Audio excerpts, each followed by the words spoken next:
எனக்கு ரொம்ப ஆசையாக இருக்குது, இந்த உலகத்தில் வாழறதை விட மீண்டும் கருவறையில் போய் நம்ம சொகுசாக இருந்தேன் அப்படின்னு ஆசையாக இருக்குது. கிட்டிவிடுமா? நீ விரும்புவதால் மீண்டும் ஒரு முறை கருவறைக்குள் போய் சேர்ந்து விட முடியாது. இல்லை, கல்லறை எனக்கு வெறுப்பாக இருக்குது, நீ வெறுப்பதனால் கல்லறை உன்னை வான்னு சொல்லாமல் இருந்துட போகிறதில்ல. இது கண்டிப்பாக இருக்கும். கடவுள் உனக்கு ஒரு சான்ஸ் கொடுத்துருக்கிறார்.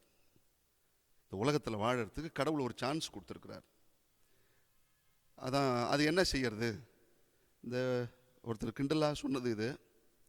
கிமு கிபின்லாம் படிச்சிருக்கிறோம் அப்படின்னா என்னன்னு உங்களுக்கு தெரியும். காமு காப்பின்லாம் படிச்சிருக்கீங்களா? கல்யாணத்துக்கு முன்னாடி கல்யாணத்துக்கு பின்னாடினா.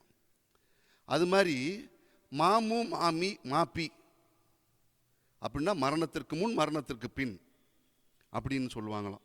அது மாதிரி கடவுள் இன்னைக்கு ஒரு சான்ஸ் கொடுக்குறாருன்னு வைங்க. ஒருத்தரையும் பார்த்து, எப்பா உனக்கு இன்னும் ஒரு சான்ஸ் தரேன். என்ன சான்ஸ் தெரியுமா?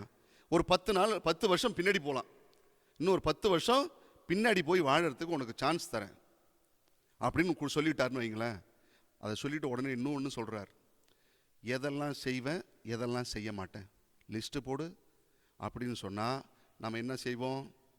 அந்த கடவுள் கொடுத்த இந்த வாய்ப்பு என்ன செய்வோம் என்பதை யோசியுங்கள். என்ன செய்வோம், என்ன செய்ய மாட்டோம். மரணத்திற்கு முன் மரணத்திற்கு பின். மரணத்திற்கு முன் நம்ம என்ன செய்வோம் என்ன செய்ய மாட்டோம்னு யோசிச்சா மரணத்திற்கு பின் ஆண்டவரோடு இருப்போம்.